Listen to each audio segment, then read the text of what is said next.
শতরূপে সারদা বই থেকে পাঠ। বিষয় শ্রীমা। পঞ্চশিখার আলোকে। পঞ্চম শিখা মহেন্দ্রনাথ গুপ্ত। পরবর্তী অংশ।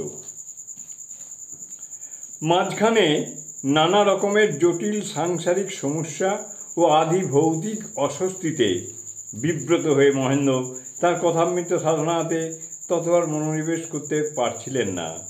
কিন্তু তার সাধনক্ষেত্রের অধিষ্ঠাত্রী দেবী শ্রী মায়ের ছিল সদা সজাগ দৃষ্টি।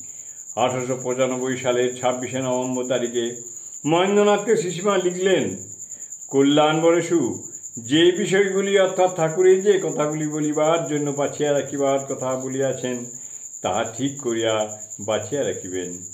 মহেন্দ্র তার মাতৃবাণীতে উৎসাহিত হয়ে আবার জোর কদমে এগিয়ে চললেন মহাগ্রন্থ সম্পাদনার পূর্ব প্রস্তুতির নিদিধ্যাসনায়।